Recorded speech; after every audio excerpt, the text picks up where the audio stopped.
ஒருவேளை தான் பணக்காரனாக இருந்திருந்தால் அவள் தன்னிடம் பாசமாக இருந்திருப்பாளோ என்று கூட தோன்றியது. அந்த சூர்யாவை சீக்கிரம் நான் சந்திக்கணும். என் அப்பாவை கொன்னவனையும் என் கேங்ல இருக்கிற ஸ்பையையும் கண்டுபிடிக்கணும். எல்லாம் முடிஞ்சதுக்கு அப்புறம் என் அப்பா எனக்காக உருவாக்கி இருக்கிற சாம்ராஜ்யத்துல ராஜா மாதிரி உட்கார்ந்து ஆளணும். என்னை ஏழை, லோ கிளாஸ், திருடன்னு சொல்லி அவமானப்படுத்தினவங்க எல்லாருக்கும் தெரியணும், நீங்க அவமானப்படுத்தினது சர்வாவை இல்ல, டைகர்னு.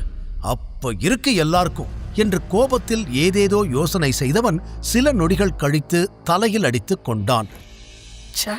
என்ன ஆச்சு எனக்கு? நான் எதுக்கு இப்படியெல்லாம் யோசிச்சுக்கிட்டு இருக்கேன்? என்ன எனக்காக தானே மதிக்கணும். நாளைக்கே இவங்களுக்கு நான் தான் டைகர்னு தெரிஞ்சா இவங்க எல்லாரும் என்ன மதிப்பாங்க தான்.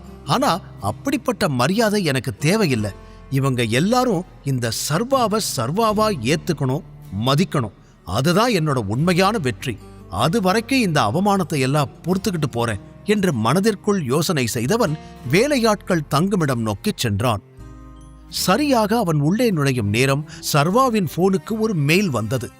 அதில் புரோட்டான் பப்ளிசிட்டி என்ற கம்பெனியிலிருந்து நாளை அவனை வேலைக்கு வந்து சேரும்படி ஆஃபர் லெட்டர் அனுப்பியிருந்தனர். முதலில் பலமுறை இந்த கம்பெனியை பற்றி கேள்விப்பட்டிருக்கிறான். ஆனால் அது தன்னுடைய அப்பா உருவாக்கிய கம்பெனி, தனக்கு சொந்தமானது என்பதை இப்போது வரை அவனால் நம்பவே முடியவில்லை. போனிலிருந்து ஆஃபர் லெட்டரை பார்த்தவன் சரியான நேரத்துல தான் அனுப்பியிருக்காங்க என்று மனதில் நினைத்துக்கொண்டு சென்று படுத்து விட்டான். பின் அடுத்த நாள் காலை எழுந்ததும் சர்வா ரெடியாகி நேராக புரோட்டான் பப்ளிசிட்டி ஆபீஸுக்குத்தான் சென்றான். அவன் எதிர்பார்த்ததை விட அந்த கம்பெனி மிகவும் ஆடம்பரமாக இருந்தது. அப்பா எனக்காக இவ்ளோ பெரிய சாம்ராஜ்யத்தை உருவாக்கி இருக்காரு, இதை எப்படியாவது கட்டி காப்பாத்தணும், அப்பதான் அப்பா என்ன நினைச்சு பெருமைப்படுவாரு என்று தனக்குத்தானே சொல்லிக் கொண்டவன் அந்த நொடி மிகவும் பெருமையாக உணர்ந்தான். அதை வார்த்தைகளால் விவரித்து விட முடியாது. அந்த இடத்தை சுற்றி பார்த்து கொண்டு மிகப்பெரிய கதவை தாண்டி உள்ளே காரிடார் வழியாக நடக்க ஆரம்பித்தான். எந்த இடத்திலும் கண்களை மூடவே முடியவில்லை. அனைத்தையும் ஆச்சரியத்தோடு பார்த்து கொண்டிருந்தான் சர்வா. ஒரு வழியாக சுற்றி பார்த்து முடித்துவிட்டு ஒரு பெண்ணிடம் வந்து ஹாய் என்று கூறினான். அவளோ போனில் யாரிடமோ பேசிக் கொண்டிருந்தாள். ஒரு நிமிஷம், நான் அப்புறம் கால் பண்றேன் என்று சொல்லி அழைப்பை துண்டித்தவள், சொல்லுங்க, உங்களுக்கு என்ன வேணும் என்று கேட்டாள். ஹாய்ங்க, என்னோட பேரு சர்வேஷ் என்று ஆரம்பித்தவன் நேற்று விக்ரமன் அவனிடம் சர்வேஸ்வர ராஜன் என்ற அவனது முழு பெயரை யாரிடமும் கூற வேண்டாம் என்றதும், நேற்று ஆஃபர் லெட்டரில் கூட அவனது பெயர் வெறும் சர்வேஸ்வரன் என்று இருந்ததும் ஞாபகம் வர அதையே இப்போதும் கூறினான். நான் சர்வேஸ்வரன், இன்னைக்கு வேலையில ஜாயின் பண்றதுக்காக என்று அவன் சொல்லி முடிப்பதற்குள், ஓ, நீங்க தான் சர்வேஸ்வரனா? இங்க புதுசா ஜாயின் பண்ண போறீங்க, கரெக்டா? அதுவும் செக்ரட்டரி பொசிஷன்ல என்று அந்த பெண் சரியாக கேட்க ஆமாம் என்று தலையாட்டினான் சர்வா. ஓகே, நேரா போய் ரைட்ல திரும்பினீங்கன்னா லிஃப்ட் இருக்கும், 10th ஃப்ளோர் போயிடுங்க. லிஃப்ட்டை விட்டு வெளியே இறங்கினதும் ரைட் ஹேண்ட் சைட் உங்க ஆபீஸ் இருக்கும். இங்க இருக்கிற செக்ரட்டரிஸோட ஓவரால் ஹெட்டை நீங்க அங்க மீட் பண்ணலாம். அடுத்தடுத்து என்ன பண்ணணும்னு அங்க உங்களுக்கு சொல்லுவாங்க என்று அந்த பெண் சொல்லி முடிக்க தலையாட்டிவிட்டு சர்வா லிஃப்டை நோக்கி சென்றான். அங்கிருந்த அனைவருமே அவனையே பார்ப்பது போல தோன்ற சற்று குழப்பமாக அனைவரையும் பார்த்து கொண்டு லிஃப்டில் ஏறினான். 10வது மாடியில் லிஃப்ட் திறந்ததும் வெளியே வந்த சர்வா அந்த இடத்தை ஆச்சரியமாக பார்த்தான். அவ்வளவு பெரிய காரிடாரில் ஆள் நடமாட்டமே இல்லை. என்னவா இருக்கும்? ஒருவேளை ரொம்ப முக்கியமானவங்க மட்டும்தான் இந்த ஃப்ளோர்ல ஒர்க் பண்ணுவாங்களோ, அதனாலதான் அமைதியா இருக்கும் போல என்று யோசனை செய்தவன் அந்த பெண் கூறியது போல கேபினை நோக்கிச் சென்றான். சர்வா வெளியிலிருந்து கதவை தட்ட உள்ளிருந்து எந்த பதிலும் இல்லை. மீண்டும் ஒரு முறை தட்டினான்.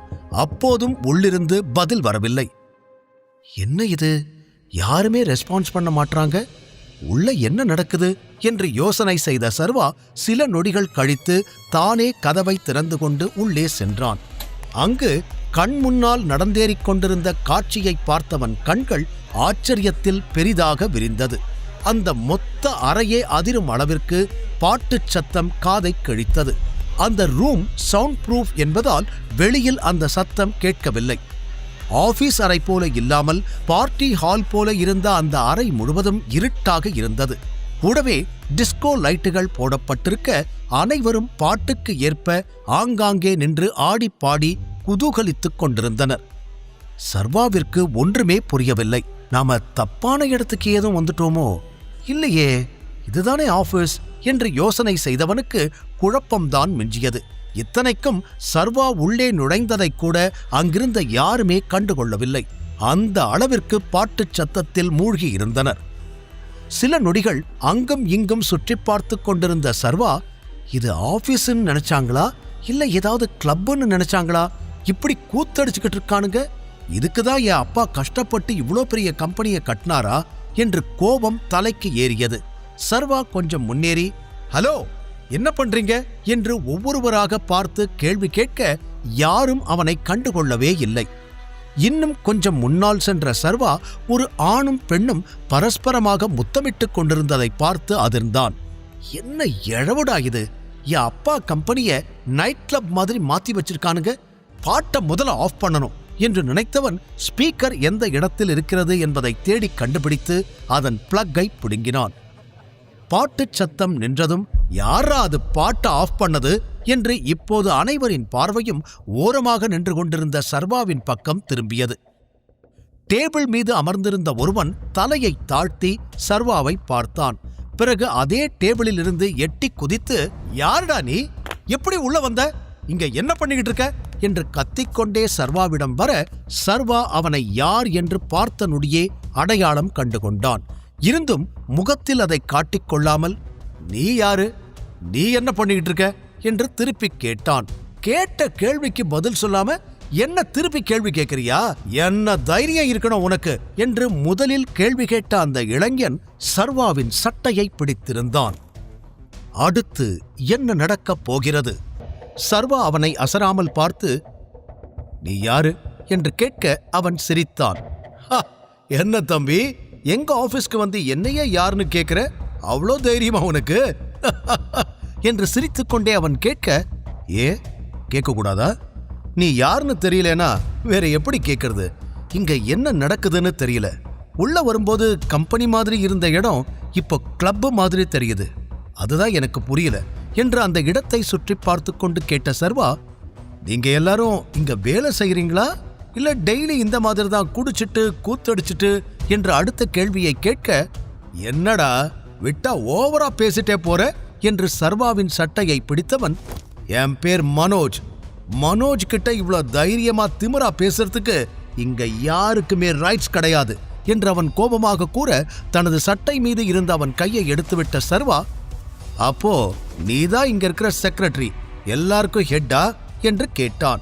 சர்வாவின் கேள்வியை கேட்டதும் பின்னால் இருந்த அனைவருமே சிரிக்க ஆரம்பித்தனர். மனோஜுக்கும் அந்த கேள்வியில் சிரிப்பு வந்துவிட, சர்வாவை விட்டு 2 அடி பின்னால் சென்றவன் அந்த கூட்டத்தோடு சேர்ந்து தானும் சிரிக்க ஆரம்பித்தான். அவ்வளவு நேரம் மனோஜுடன் அமர்ந்து சிரித்துக் கொண்டிருந்த பெண் ஒருத்தி சர்வாவிடம் வந்து, நீ இந்த ஆபீஸ்ல புதுசா ஜாயின் பண்ணிருக்கியா என்று கேட்டாள். சர்வா அவளை திரும்பி பார்த்தான். ஏன் அனைவருமே மீண்டும் மீண்டும் அவனிடம் இந்த கேள்வியை கேட்கிறார்கள் என்று அவனுக்கு புரியவே இல்லை. எதுக்காக அவங்கிட்ட தேவையில்லாம கேள்வி கேட்டுக்கிட்டு இருக்கீங்க? அவன் யாருன்னு தெரிஞ்சிருச்சுல, வாங்க நாம என்ஜாய் பண்ணலாம் என்று ஒரு பீர் பாட்டிலை எடுத்து மேலே வைத்தான் ஒருவன்.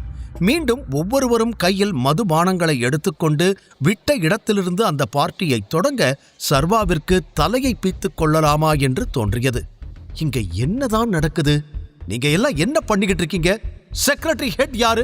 நான் அவங்கள பார்க்கணும் என்று கோபமாக கத்தினான். மீண்டும் அவன் அருகில் வந்த அந்த பெண், அவசியம் தெரிஞ்சுக்கணுமா என்று சர்வாவை நெருங்கி கைகளை அவன் பக்கமாக நீட்டியபடி கேட்டாள். ஏனோ அவளது பேச்சும் செயலும் சர்வாவிற்கு எரிச்சலை கொடுக்க ஒரு அடி பின்னால் சென்றவன், ஆமா தெரிஞ்சுக்கணும் என்ற அதே எரிச்சலுடன் கூறினான். உனக்கு மனோஜ இப்ப தெரிஞ்சிருக்கும்னு நினைக்கிறேன். ஆனா நீ நினைக்கிற மாதிரி அவன் செக்ரட்டரி ஹெட் எல்லாம் கிடையாது. ஆனா அதுக்கும் மேல, அண்ட் இவங்க சொல்ற மாதிரி நடந்துக்கோ, இல்ல வந்த முதல் நாளே உன் வேலை போயிடும் என்று அந்த பெண் சர்வாவை எச்சரிப்பது போல கூற, அவளை மேலும் கீழும் பார்த்த சர்வா முகத்தை சுழித்துக் கொண்டான். கூடவே, அதனால தான் நீயும் அவன் சொல்ற மாதிரி எல்லாம் பண்ணிக்கிட்டு இருக்கியோ? எல்லார் முன்னாடியே இப்படி இன்டீசென்ட்டா என்று கைகளை கட்டிக்கொண்டு கேட்க அந்த பெண்ணின் முகம் மாறிவிட்டது. தேவையில்லாம என்ன தப்பா பேசாத என்று தலையை குனிந்து கொண்டு சொன்னாள். சர்வா அவளை ஆராய்ச்சியாக பார்த்தான். அப்போது மீண்டும் சர்வா அருகில் வந்த மனோஜ் கைகளை உயர்த்தி கிளாப் செய்தான். அனைவரும் அவனை திரும்பி பார்க்க, பார்ட்டி முடிஞ்சிருச்சு காய்ஸ், எல்லாரும் அவங்கவங்க இடத்துக்கு கிளம்பலாம். அப்புறம் இந்த கிளீனிங் வேலையெல்லாம் நம்ம நியூ ஜாயினி பார்த்துக்குவான். புரிஞ்சுதா தம்பி?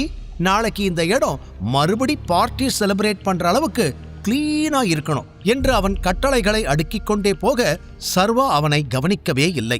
அவன் பார்வை முழுவதும் இதற்கு முன் அவனிடம் பேசிய அந்த பெண்ணின் மீதுதான் இருந்தது. தலை குனிந்து அவள் நின்ற விதமே அவளுக்கு அங்கு இருப்பதில் விருப்பமில்லையோ என்று சர்வாவிற்கு சந்தேகத்தை கொடுத்தது.